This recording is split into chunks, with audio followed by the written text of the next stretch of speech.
22 years old, entrepreneur, you've already made some fortunes. Properties that cater to the lower and middle income, screw all that. I'm not entirely sure how viable that's going to be. And this transaction was 10th of June. Tell me you don't have bargaining power there. What would a 22-year-old Abhishek do? Here's the thing.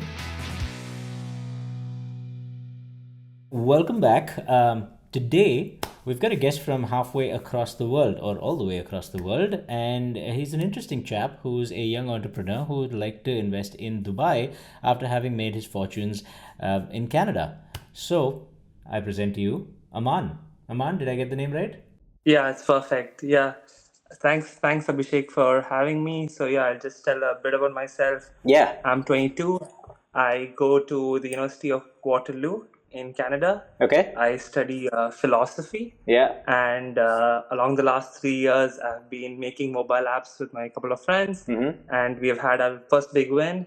So I thought a good way to invest some of that capital would be to invest in Dubai. It's a very hot market, and I was like, why not? I originally reside in Dubai with my parents, so I think some sort of exposure would be interesting, and yeah, let's see where it goes. So I reached out to Abhishek, and I wanted to know what's the best use of my capital. So yeah, that's that. All right, that's cool. Wow, 22 years old, entrepreneur, you've already made some fortunes. Can I ask a little bit about how you made those? I'm just very curious as to what you did that got you in this position. I can tell you at 22, I didn't have the money to invest here. It was a mobile app. It was a chat GPT wrapper. It was in a certain segment. So the niche we found were insecurity products. So we parlayed a bunch of insecurity products that were. Insecurity products. These are not securities, these are insecurity products. Yeah. So Okay. there was something that a customer wanted help in, for example, how he looked or Oh, how I he wanted see. to come Okay. across. Okay. So we built that. So we built like a bunch of 5 6 apps, and we clustered it, we sold it to a buyer, and we made a bit of money. So yeah. Okay, that's fascinating. Okay. Uh, wow, I kind of want to spend the rest of the hour just talking about that stuff rather than this. That sounds a lot more interesting than this stuff. But that's cool, man. It's so cool that you've made your fortunes and you're looking to invest it rather than spend it frivolously. That is fantastic. Love that. If you do that in your 20s, man, by the time you're in your mid 30s, you'll be in such great shape. You'll have so many options because you've built up a portfolio of investments, giving you the idea being actually, you know what? I'm not going to tell you what the idea is. I'm going to ask you what your point of view is. Why you're investing? Yes, Dubai is a hot market. We'll talk about that as well. But what are you trying to achieve here? Yeah, so the way I look at it is business is where I want to take risk with some of the wealth I make, Okay. and real estate is something where I want to Check. preserve my wealth. Right. So if I take, let's say, if I have $100 and $80 I take bets with, Okay. and $20 I want to preserve, Yeah. that's the way I think of it. So real estate I think is the best wealth preservation mechanism, Okay. and that's how I use it. So that's how my outlook is. Okay, so 80/20, 80 back into some kind of business, 20% put into real estate, just to preserve wealth and grow it on the side. Yeah. Okay, so wealth That's the main preservation is the mindset. key here. Okay, by the way, sometimes I'll just be looking down, I'll be taking notes. Don't be bothered by that. Because I can't remember anything unless I write it down. Yeah, and also since I would say a relatively younger person, Uh-huh. I can take more risk with my real estate portfolio Okay. early on at least. Okay. So some sort of, I would say, whether it like right now I'm trying to maximize some sort of rental cash flow. So Okay. for example, if I take that 80%, if this 20% yields me some sort of, let's say, passive income, Yeah. and I can go back to the business, right? So I can hire more staff, I can get more people to work on me, so it works for me. So I Okay. think it's one of the most, I would say, nothing is safe, but I think it's pretty Yeah. safe. It's a pretty safe way to park your money. Okay, so safe way to park. Wealth preservation and cash flow are your two priorities.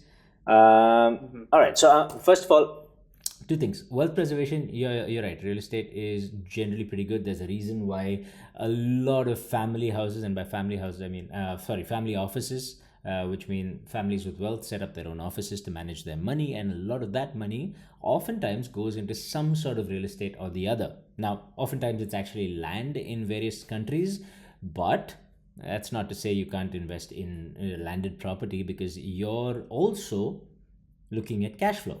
About cash flow, now if you want the cash flow to be able to fund part of your business, then I'm not entirely sure how viable that's going to be. I mean, it can augment your business, I'm sure an extra little bit doesn't help, doesn't hurt, but I don't know if it'll make a big difference to any kind of business you run, in terms of cash flow, in terms of Yeah, so yeah. the businesses which I operate or I try to operate in are very lean companies, Okay. in the sense that we only hire one, two overseas staff with like Waterloo engineers. Okay. So this one, two overseas staff, they are pretty inexpensive for the quality they produce. Yeah, okay, that definitely can be funded from the cash flow resulting, I mean, from real estate investment. Again, subject to how much you want to invest, which brings me to the next question. How much are you looking to invest? Yeah, so I have $250,000. Okay. So it's about, I was doing the math, around 900K AD. Okay. And just to make it like an even number, like 1 million. So let's say 1 million. Okay, $250,000, or roughly 1 million in dirhams, which is the local currency in Dirhams. Dubai. Can I ask you? Okay, so it's not often that people halfway across the world want to invest in the Middle East, or just any country that they haven't had any exposure to, which is, it's quite a big thing to do. Do you have any exposure to the Middle East? Are you familiar with it in any way? Yeah, so my dad has a property in Dubai, so Oh. we live there. Oh, So okay. I was born and raised in Dubai, so Gotcha. it's the only real estate sector I'm aware of. Okay, yeah. And I was like, why not? So I want to Okay. live my full next 20 years in Dubai, so Okay. it's like Oh yeah, a okay. no-brainer. Totally understood. Okay, so if you've lived here, then you know, and your dad lives here, and he's owned property here, you say. So, Yeah. okay, so there's a lot of insight into the market already. I'm sure he's given you a lot of insight as well. So, the way this goes is, I don't try to tell you what's right and what's wrong, and I don't find the answer for you. What I'm trying to do is to give you a methodology by which you can cover your bases and figure out how to find the right investment for yourself, and also maybe give you a couple of different ways to think about it. And then you got to go do your own homework, and you got to figure out what options there are. Once you figure out options, of course, we can do another video follow up and we can analyze that'll be a fun exercise. But right now, today, we'll plan to get some of the numbers down, and I think given by your numbers, a lot of people in the audience will also be looking to spend about 1 million, either cash or down payment as a mortgage towards something. We'll talk about that in a second too. So I think a lot of you watching this video will also benefit from this sort of use case. So this is very cool. This is really good for you and for the people watching, which is exactly why this channel exists. And because I am not a real estate agent and I don't make any money, I happen to be able to cut the BS and just tell it like it is. So, which is why we call this the real deal. Okay, so let's get started. The 1 million dirhams. Are you looking to invest that leveraged? That is to say, are you looking to invest that mortgaged as a down payment and take a mortgage for a larger property, or do you want just cash? 1 million dirhams is the corpus that you want to put in, and that's it. Yeah, so I'm mostly agnostic on that. I Okay. just want what is the highest return of invest like net rental yield I can get.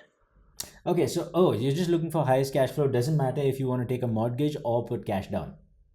Yes. Okay, well, it may not matter to you, but it will matter to the banks, right? So the mortgage will be dependent on things like your current cash flow. If you're taking a salary, they'll calculate on half your salary. If you have other income sources, then they'll take that into consideration, and so on. So that does matter, even though it doesn't matter to you. So if you do take a mortgage, generally speaking, the bank will take your salary, will half it, and then will take out any credit card debt, any other personal loans you might have, and then say, okay, this is what is left. Out of that, half of that is what he can pay as a monthly installment. So this is how much we can give him maximum, right? So that's how it works with the banks. So in your case, there's two scenarios. One, if you're just going 1 million in cash, buy one property, done, or buy two properties, done.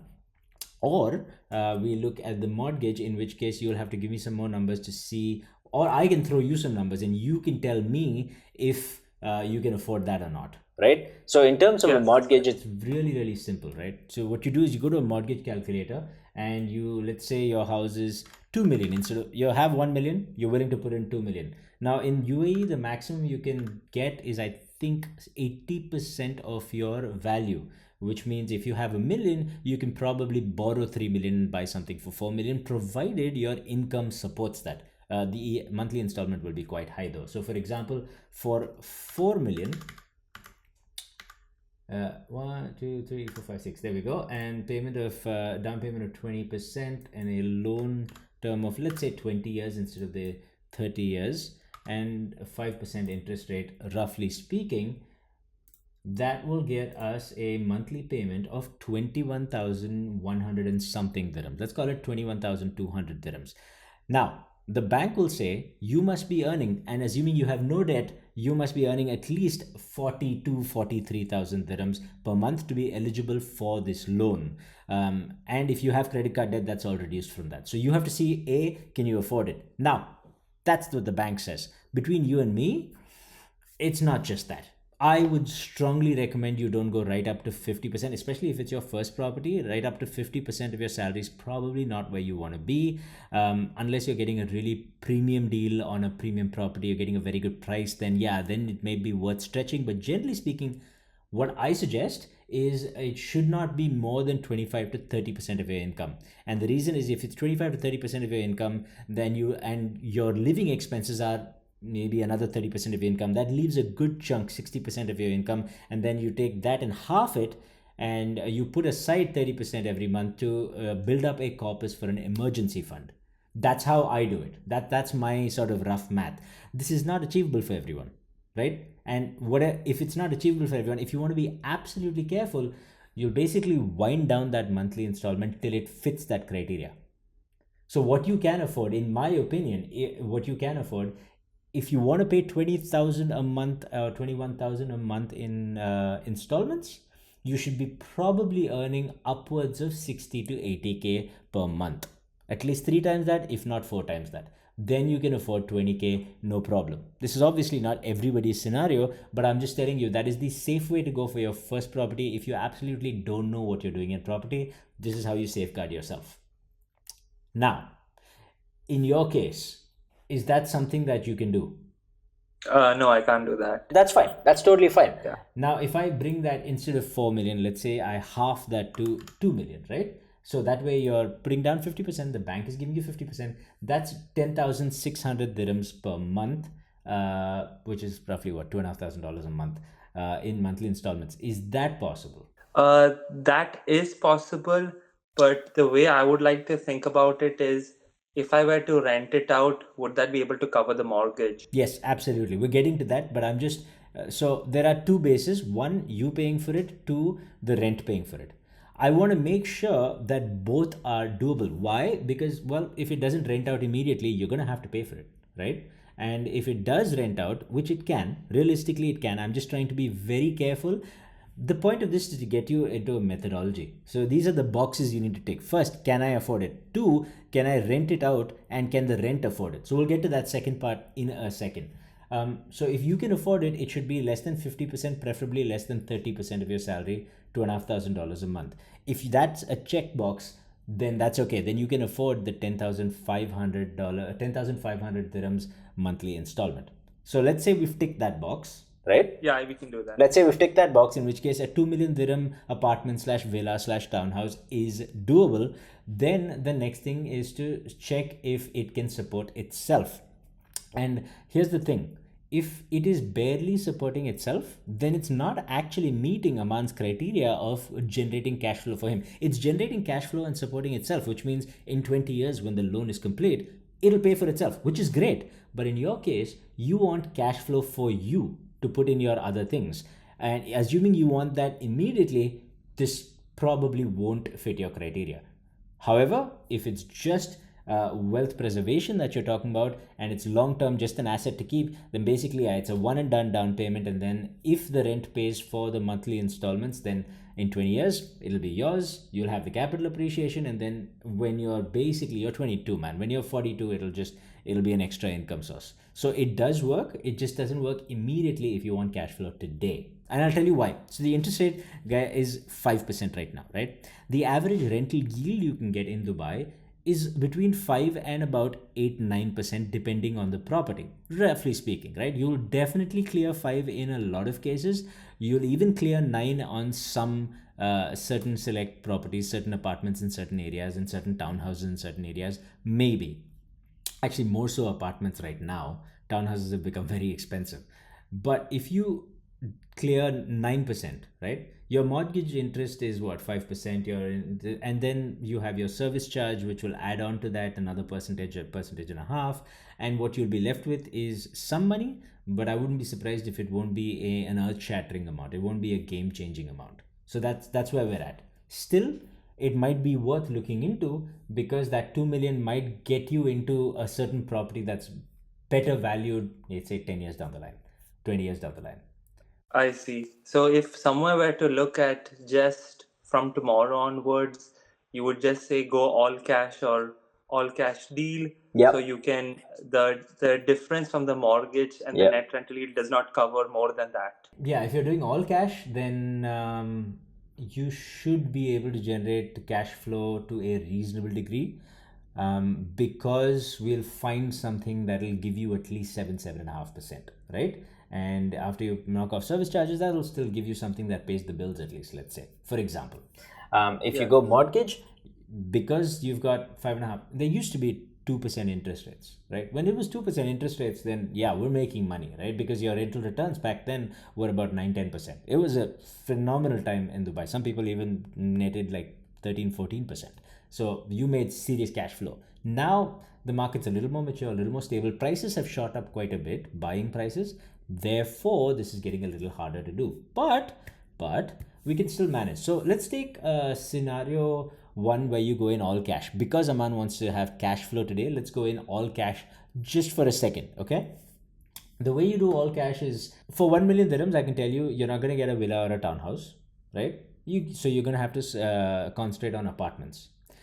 Now, when you think of apartments, Aman, what is the thing that you look for? Like if you wanted to live somewhere. Yeah, when I look for apartments, I think for me, uh, the brand, so the brand, the developers. Okay. So the developer, the person who's, if I think if the brand is good, I generally think there is some sort of retention in rental yield. Yep. I am For me, location, I really haven't looked at the numbers and which location performs better. So Yeah. for me, I'm not that location specific.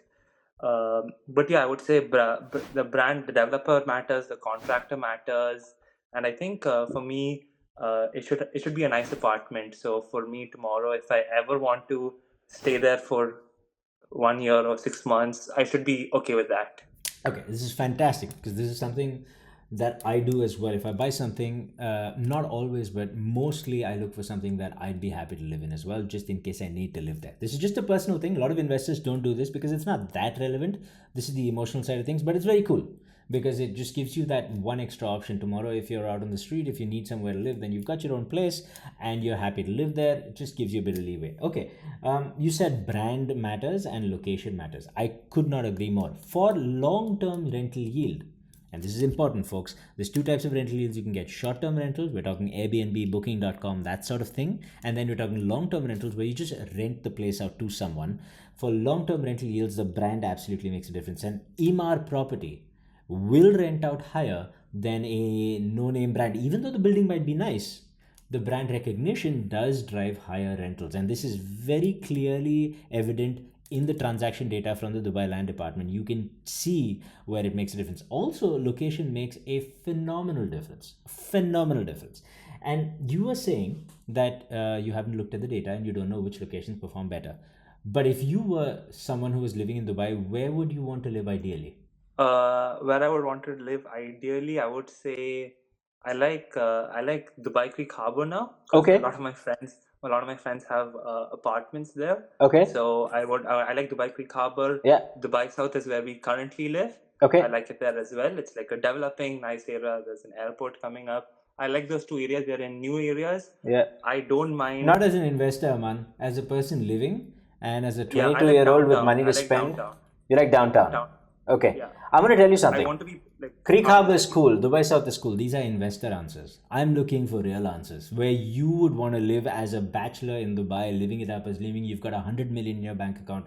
Where, not 100 million in your bank account, but you feel like you've got the money to spend and you want to have a good time. Where would you live?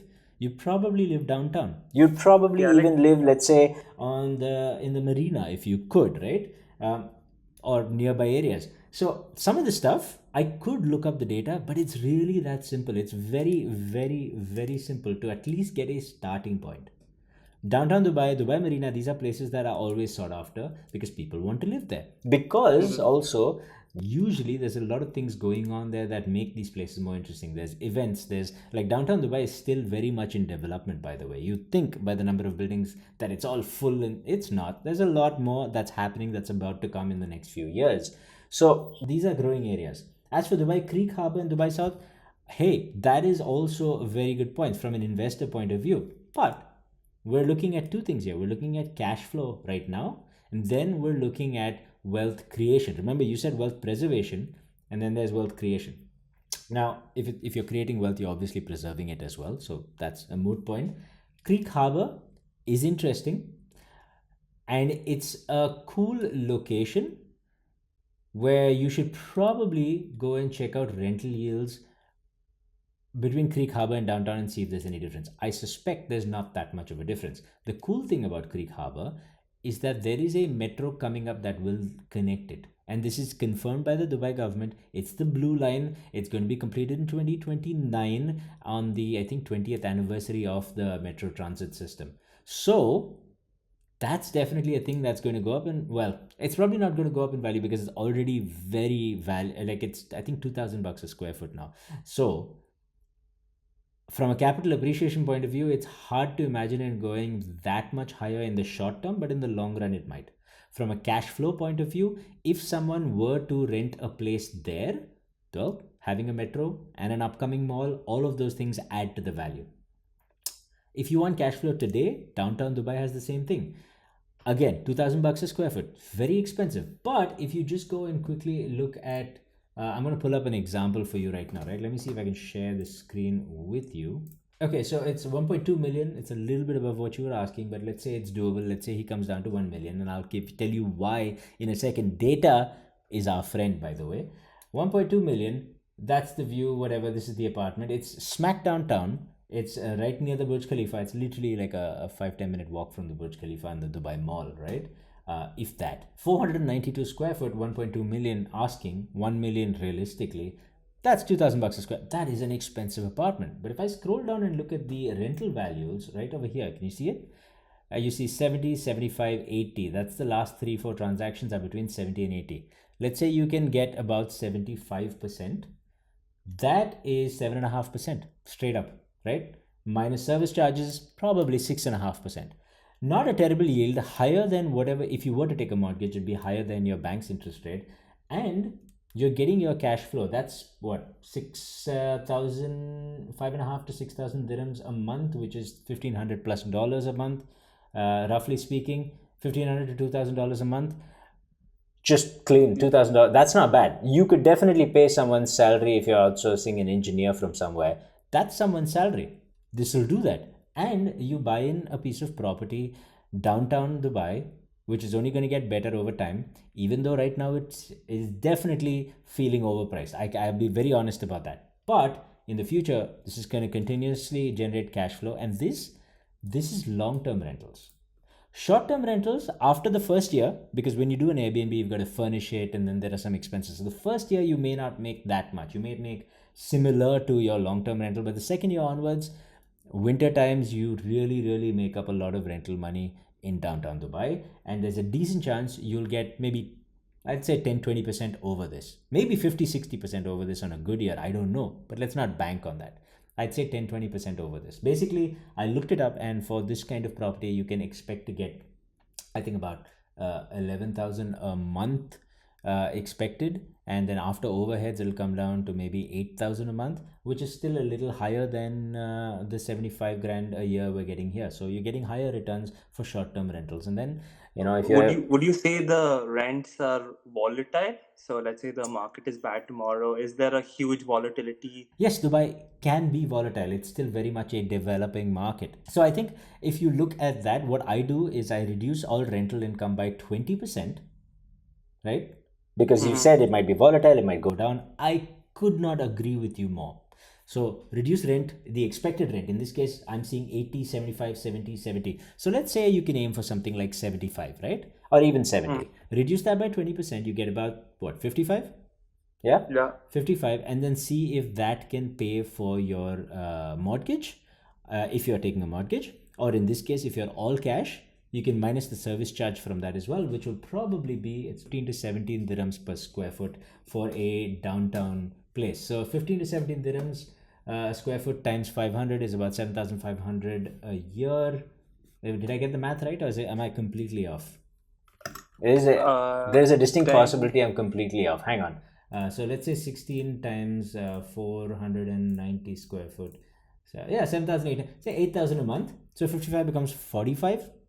So you're realistically getting 45,000 a year net in hand, which is about 4.5%, which is not fantastic. I'll agree. Which is why I said think of short-term rentals. You get a much higher yield there, but it's not a steady yield per month. If you want steady yield, you've got to go for long-term rentals. If you want a higher yield and you don't mind taking that annually, then you go for short-term rental. I think short-term rental will work out better for you, because you will make up that money in winter, and you will have lower yields in summer, right? And if you go with a good property agent, then he will sort of tweak that to give you some good results. And will the property agent obviously takes a cut, and that cut is 17%. 15 to 17% is the average property agent cut if you're taking short-term rental. So Airbnb, Booking.com, that sort of thing. If he's taking 17%, Airbnb will take another 15%. So 30% down. All that stuff comes down, right? But even so, you should be making at least this much, if not more. Right? I see. Yeah. And now, from a wealth preservation point of view, that's from a cash flow point of view. That's one of your criteria. Wealth preservation point of view, yeah, it could go down in the future, but in 20 years time, I doubt it'll go down. It will probably be safe, and you would have earned 20 years of cash flow and some capital appreciation, right? Yeah, I doubt this property is going anywhere. Yeah, so downtown, in most, it does not make sense to the average investor, but for some reason, however you cut it, downtown properties in a lot of countries and a lot of big cities like Dubai, like Mumbai and whatnot, they just tend to hold value and go up over time. They just tend to get more valuable, and that's probably also because there is a section of wealth that lives there. And in Dubai's case, it's the pride and joy. You've got the Burj Khalifa, you've got the world's biggest mall here, and they're expanding the biggest mall as well. I don't know how or where, but they're planning to. But so they're always going to try and make it interesting, because that is their claim to fame. All the tourists, when they come here, where do they go first? They go to see the Burj Khalifa, they go downtown.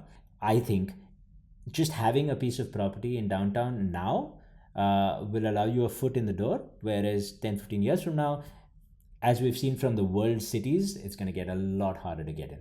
So if you had let's say a million, 1.2, you would definitely consider getting one in downtown, because I would say that was not my initial mindset. I was thinking more of newer areas. Absolutely. To look at. So here's what happens, right?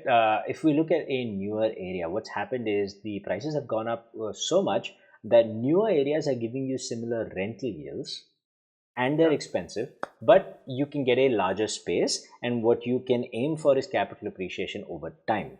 But that's speculative in nature. If you go to South Dubai, then there are options, and in the future, I can totally see it going up. Okay, so let's just find out actual data. You asked for Expo City. So let's say Expo City, you want to buy apartments, and I've not even put a price cap. I've just said what's available.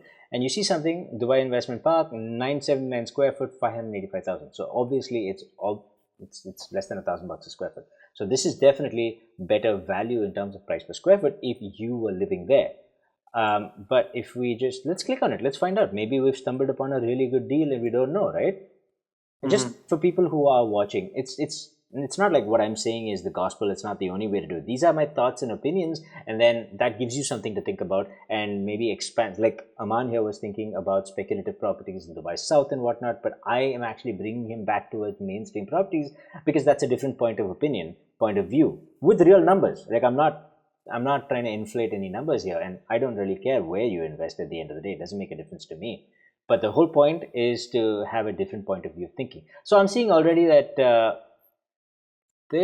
oh, there we go. Okay, so that's the apartment. It's a 1,000 square foot, 2 bedroom apartment, 585. This is fantastic. If you've got a little family, a small family, and you're living here, that's great. But I can see, oh, look at that. Handover Q2 2028, which means this is a show flat. This doesn't exist yet. Weird. It's not.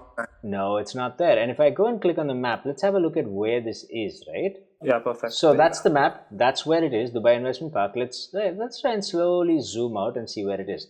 Okay, so that right there is the Expo District. You can see over here, right? You can see my cursor. That's the Expo District, and that's where it is. So it's not in the Expo District where you want something here, because anyone who's coming here for business will have an office over here that they want to visit or something related to the expo. And these you see around here, that's actually, I don't have a layer map here, but these are actually there's apartment buildings and whatnot over here. That's kind of where you want to be, but for some reason it's all the way over here. Not a huge deal, it's not far away, but I don't see anything else around here that's interesting to someone who's just visiting Dubai for a few days. Like it's just this. Maybe in 10 years, a lot of cool stuff will come around here, right? But it's not necessarily a short-term rental property. It's a long-term rental property. Now, because it's not ready yet, I don't have data on what the long-term rentals are going to be. I only have data on sale prices. So this is very, very speculative, very unknown, and even on a fundamental level, not looking at the data logically, what is there around this? I'm not seeing anything really fantastic around this from a short-term rental point of view. Long-term rental point of view, sure. You can live anywhere in Dubai, man. As long as people are willing to commute 20, 30 minutes, you can pretty much live anywhere in Dubai because the roads are great and you can get anywhere in 30 minutes. It's fantastic. But we're looking to get you the best cash flow and value proposition over 20 years. So, in that case, if you're being speculative, then I would say you probably want to be more speculative around the Furjan area. The reason I'm going to ask you to speculate on this area is if you zoom out a little, what do you see? Over here is the Expo City. There is a metro going from here to here. It's not showing on this map, but there is a metro that goes down here, right? So you've got the metro that connects you to Expo City. The metro will eventually connect you to the airport here, which is great 5-10 years from now. But on the other side of that is the Dubai Marina. So if people want to go out somewhere, Dubai Marina is right there. I would not say this is a great short-term rental proposition again. It might be fine. It might be like a hidden thing. 5 years from now, it's going to be amazing. I don't know. But right now, short-term rental, tourism, business, maybe. Tourism, not so much. For business, what you have is you've got the marina there, you've got the Maktoum Airport in Expo City, but you've also got the Jebel Ali Free Zone not too far away, right over here, right? And that is a big driver of business in the area. There are a lot of businesses set up there. There's also the Etihad rail that will connect this line south of Furjan, I believe. So there's a lot going on for Furjan in terms of not short-term rental, but long-term wealth creation. I think if you pick up something near a metro station, it'll be pretty well rentable. You'll probably get decent cash flow, and I'll tell you why in a second. Back it up with data always. And you'll get long-term growth.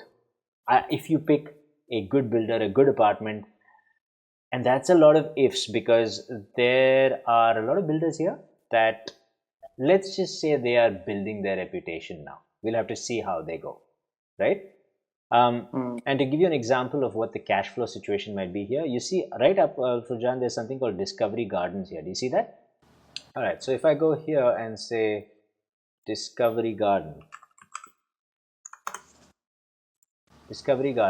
right? First thing I'm going to do is I'm going to filter. I'm going to say ready and not off plan. Off plan for international viewers just means that it's under construction and it's not ready yet. So I'm going to go here, and also always sort by newest and not by featured. It's defaulted to featured, and that will probably get you a property that's like somebody, I mean, it's featured for whatever reason. Maybe someone paid for a extra feature, but Ad it's space, like an ad space, yeah, probably. and it'll be 6 months old, and you'll get all excited about the price that's 6 months old, and it doesn't apply anymore. So it's just, taking you down the garden path. Sort by newest, and then you have all these clusters: Mediterranean cluster, contemporary cluster, and whatnot. These are the ones I'm talking about. These are your bread and butter apartments, and you can see 936 square foot for $1 million. So you get, $1,000 a square foot roughly, and these happen to be really good. Here's one. Building 38, it's upgraded, it's got slightly nicer flooring, 750,979 square foot, listed 4 days ago. This is actually great value. This is my other pick for you, was Discovery Garden. I go down here, so you can see your sale prices, 680 to 750. So what he's asking for is kind of right around the upper end of what's going on in the market right now. And you're getting what, 54, 55, 57. Let's say you can aim for 55, right?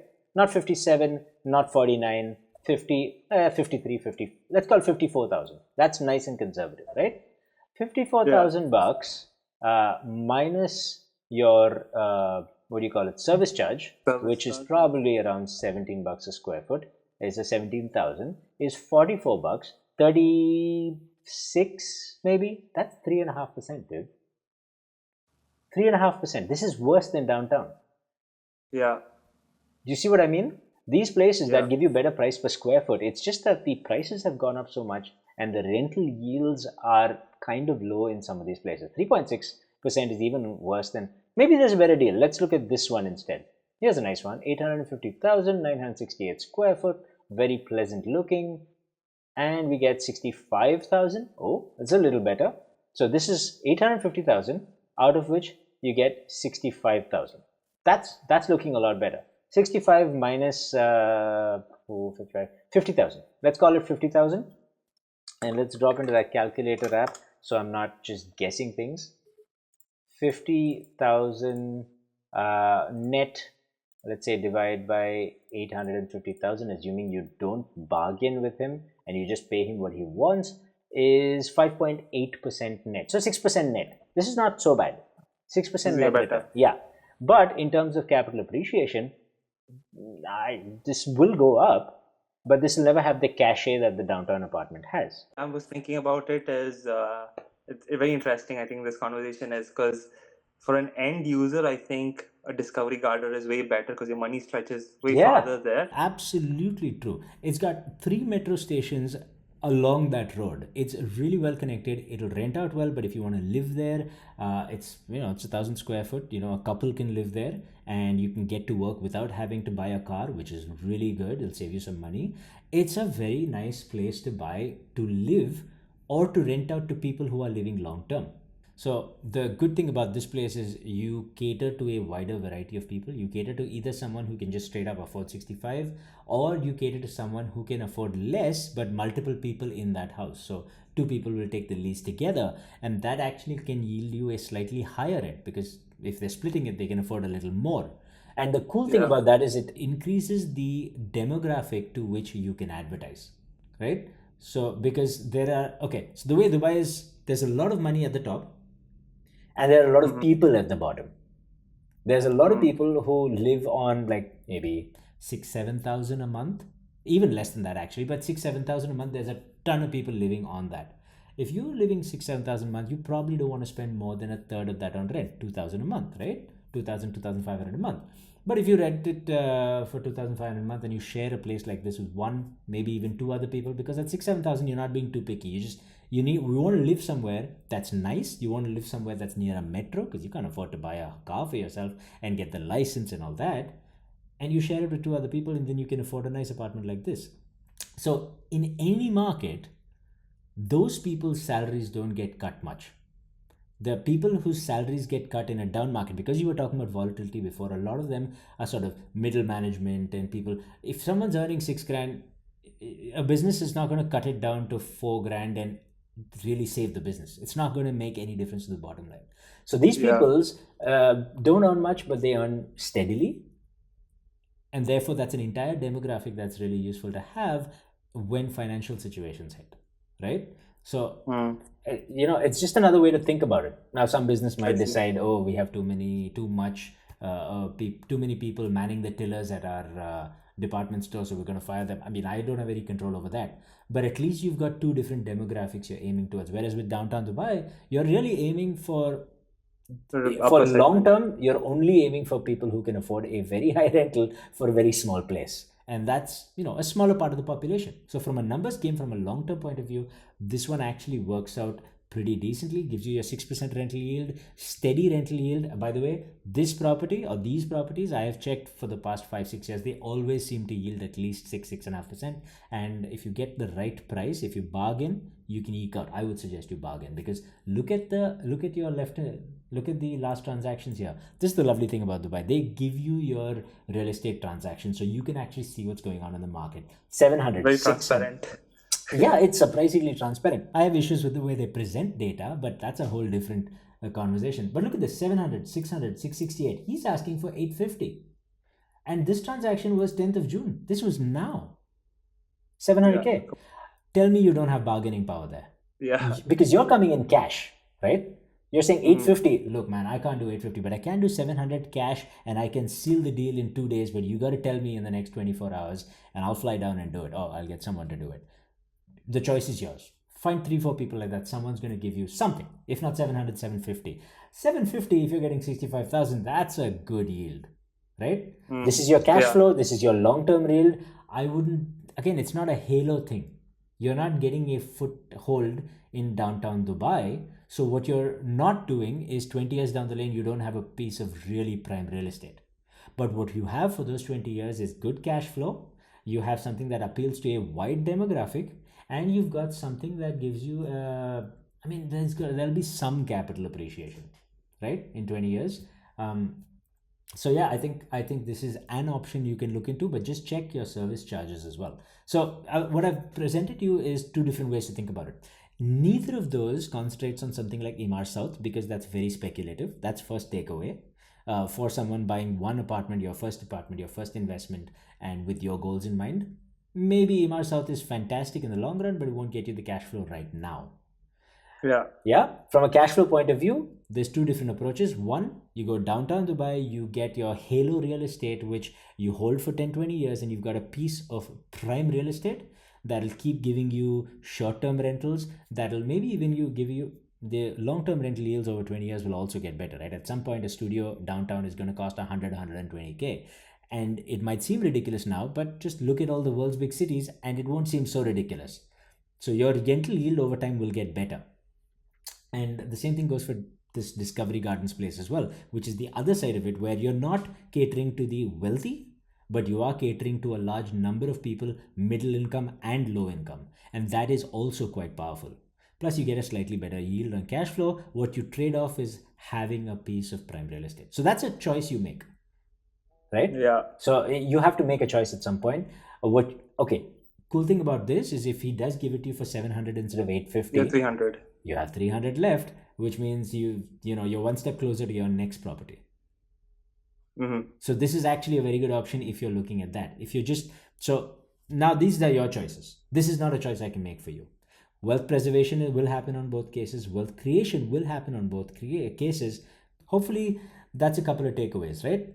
So two different types of I think property. it's very, very interesting perspectives, and I think a lot of investors are like me, remote buyers who watch these videos of real estate agents who try to exploit giving them off-plan properties. But Oh if you yeah, actually look at the data, probably these are better investment choices or something to look at.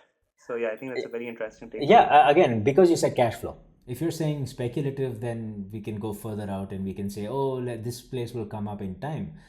But I'm not a huge fan of speculating like that. Like I can speculate, but I usually don't recommend it to a lot of first-time buyers, and a lot of people are in fact first-time buyers. About buying in prime real estate is, especially in Dubai, is that your neighbors are all prime real estate buyers, investors, whatever. So unless times are really bad, and if times are really bad, it's the best time to not look at Discovery Gardens and Furjan and all these properties that cater to the lower and middle income. Screw all that. If tomorrow you find yourself holding cash, go to downtown Dubai, pick up something cheap, because man, it'll reward you way better. Mm-hmm. And when you do that, other people who've bought around there, they simply won't rent it out for cheap, because they don't care if it's lying empty for a month as long as they get the rent they want, because they're just looking for higher cash flow over time, and they're looking to keep their property prices high. Basically, your surroundings will insulate you from a downturn, of a small downturn. Big downturns nobody's insulated from, but a small downturn, some of these places the value will not go down that much because no one will sell to you. I'm not interested in selling my studio to you for cheap because it's a downtown Dubai studio. As long as I can afford to keep it and I don't need the money, I'm going to keep it for 20 years. And that automatically means if I don't need to sell it to you, I don't need to drop the price. Which means if you've bought that place, the price of your property won't drop as well. Your neighbors add value to your property. Yeah, makes Prime sense. real estate works like that. Your neighbors add a lot of value to your property. Not because of the money they hold, but because they don't need to sell. Yeah, Yeah. and I think if I go 700, like for example, this property, you can use the 300 to pick up something else, and or use that money to Yeah, probably accumulate more. if you need more cash in hand, then the value pick is probably for Giant Discovery Gardens, that sort of thing. Even JVC might get you something, but I think this Discovery Gardens, they're older apartments. Don't get me wrong, and service charges exist. How do you price these over, like for the, how do you value a property knowing that it's 10 years old, right? How do I you don't price value it? on age. Things are not more than 10, 15 years old here, so nothing is old enough to actually be worried about. Okay. But generally speaking, apartment buildings, look, I don't have the answer to that, because at one point, if an apartment building starts to crumble and fall over, then everybody in Dubai will be like, oh, okay, hang on, maybe old apartments are really badly made and we shouldn't do it. But we have no data to support that, so I can't tell you one way or Yeah, the other. yeah, and that's a reputation risk on the developers. I don't think they'll allow that to happen. Oh, you never know. You never know. I don't have that much faith in, but it's just that I don't know either. So there's nobody who can give you an answer. There'll be some people who'll say, "Oh no, Dubai construction quality is terrible," but that's their personal opinion. Yeah, it's not the greatest construction quality. I can tell you that straight away. But it's like, a few $1,000s of repairs every few years, maybe. It's not going to make Yeah, a it's fine. difference. It's not going to make a difference. Like, so it's fine. It's not a. It's a small fraction of your total corpus, and therefore it is a non-event until something major happens. In which case, it'd be an event. But that's what insurance is for. So yeah, this 700K is a good deal. If you can squeeze out a good deal on the Discovery Gardens place, look at that, because you get your cash flow, you get to keep some money in hand. That is the most that is a cash way of thinking about it. But if you look at a long-term investment property of creating a portfolio, then Discovery Gardens is a cool thing to have in your portfolio, but a downtown studio is a better thing to have in your portfolio long term. I really do believe that premium works better in Dubai in the long run. Yeah, But you I have don't think to. anyone can go wrong buying a small stake in Dubai's downtown market. And look, if you're holding cash, again, there's nothing to say that you can't walk into downtown and say, look, I have cash, this is my price, sell it. In all likelihood, you won't get it in this market, but there's no harm trying. And if you happen to get, something under your asking price that's giving you the same yield, remember, you still have to do homework. Your homework is still cut out for you. I've only given you two examples just to show you different ways to think about it. So do your homework, work out the numbers, and see which one works for you and which fits in with your mindset better. There's no right or wrong answer. Both are good options in my opinion, and I've laid out the numbers. Whichever numbers work for you, they work for you. For sure. Yeah, I think these are interesting perspectives and I have something to think about, and I want to get the right value for my money. Oh, So I think absolutely. I don't want to, obviously I don't mind overpaying just to have exposure, but I also I don't think it's the right thing to do with the money, right? So I think it's okay to wait for another couple of months just to get the right product at the right price. Yeah, absolutely. I think you can do a little research and make some offers. If you've got the money ready, make some offers that are, I'm cash, I can do it quick, but this is my price.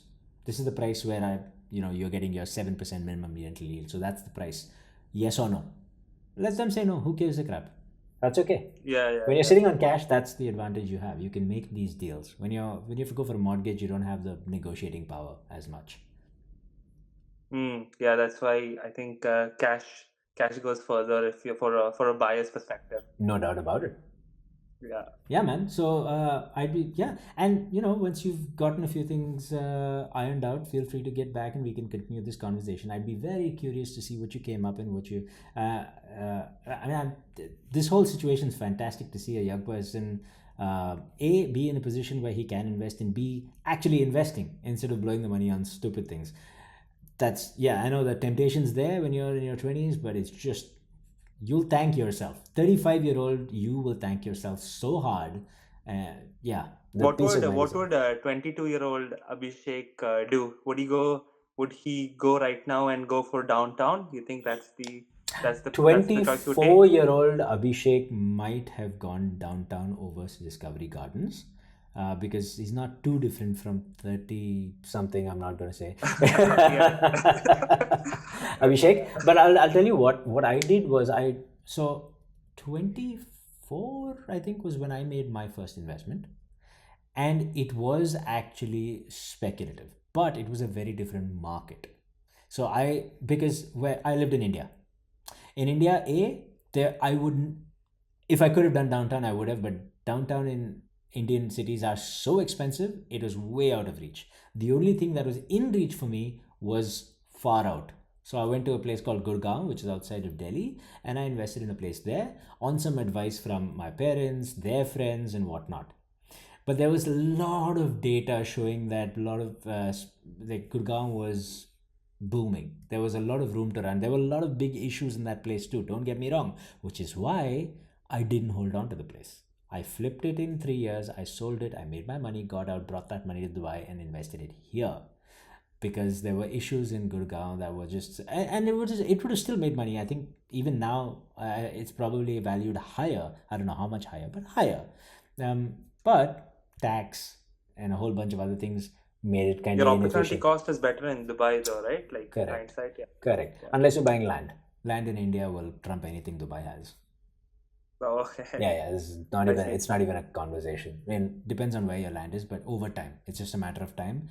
Land will get you multiple 10x's over 20, 30 years. So it's a totally different ball game. But I bought an apartment at the time, and I sold the apartment. I made a good, very like it's a app. It works out just fine. If anything, I could have sold it earlier. I think I sold it after 5 years, and I could have sold it after 3.5 years because it peaked out there. That's my takeaway from that is that yeah, if you it doubled itself in 3 years, man. So if you doubled in 3 years, then you should just walk away from the deal unless you see something else that's Would going. you ever consider trying to would there be anything more like let's say if you buy this downtown for 1.2 or 1 million, would there be anything or any insight you would receive to be like, okay, I'll sell this and I'll try using this 1.5 million, let's say, somewhere else, or you'll be like, I'll hold on forever? How do you think about it? If it's a downtown property, you hold on forever. Hold on forever, If it's yeah. Discovery Gardens, I would sell. You would sell it? Yeah. Okay. If it's Discovery Gardens and I made some money, then I would think about then that's an easy decision for me. If I need that capital and if I see another opportunity, that's the one I would say. Okay, fine, we'll sell this. We'll make space. We'll make space in the wallet for, or we'll put some cash in the wallet for the next investment that I can now afford because I've made some money. If it's a downtown property, I would still think about doing that, but I would be more reluctant to do that because I've got a foothold in prime real estate. A person who's got a one bedroom in Churchgate in Mumbai, or Upper East Side in New York, I suppose. I don't know. Depends on where you look at it. Or near Leicester Square in London, for example. Why would you have gotten rid of that if you bought it 30 years ago? No, you would not. It's an absolute fortune, and cash flow wise, 15 years from now, the kind of rent you'll get from a downtown property, it I'm not. I have a downtown property as well. I'm not letting go. I mean, I could if I find another good deal downtown, or if I find another really good deal. I always keep my options open, but until a really good thing comes my way, I have no reason to let go. Yeah, so the goal would be even if you flip the downtown, the flip the Discovery one, to try acquiring something in downtown and get some exposure No, no. there. At that point, yeah, you could. You could, Yeah. but at that point, you might say, "Oh, but I have the opportunity to get this really nice townhouse somewhere, which is a more efficient investment because service charges are a lot low in Yeah, townhouses," yeah, yeah. which we haven't spoken about in this episode. But if you go back the last 3 episodes, I've spoken about this in detail, and we will speak about it again in the future. So may as well hit that subscribe button. There's a lot coming. But here's the thing: there's multiple options that we can talk to when you're ready to take that step. Yeah, for sure. Yeah. Few years down the line. Yeah. Absolutely, man. Absolutely. Yeah. Yeah. So yeah, Perfect. that's it, man. Awesome. I think it was a very good conversation. I'm glad. It was a very interesting conversation. I learned a few things, and I just need to have one takeaway, and I think it's worth it. Yeah. Hopefully more than one takeaway, but even one takeaway, that's if you can learn one new thing every day, that's fine. So that's cool. Yeah. Awesome, man. Are you coming down to Dubai sometime to? Yeah, so I'll be heading down in August end. Oh, nice. So hopefully we can catch up. Dude, we can do a follow-up. Give me your thoughts at that time. We can do an in-person follow-up if possible. It's pretty hot outside, so I don't know, but we'll figure it out. We'll figure it out. Yeah. All right, cool, Yeah, so man. I have an internship, so yeah, I think we can spend some time and look at some options, and then we'll go from there. Sure. And are your parents also investing around here further, or they're happy with where they are? They're happy where they are, but Gotcha. I think so I think now it's just me. So yeah. All right, cool. Awesome, Perfect. man. It was great talking to you, Aman. And yeah, we'll catch you in a follow-up sometime. And for the rest of you out there, remember, we cut the BS, we tell it like it is, and we use actual data to back it up. This is the real deal. You might want to hit that subscribe button if you want to see Aman again, or if you just want to see who else we have on the show next week. All right, see ya.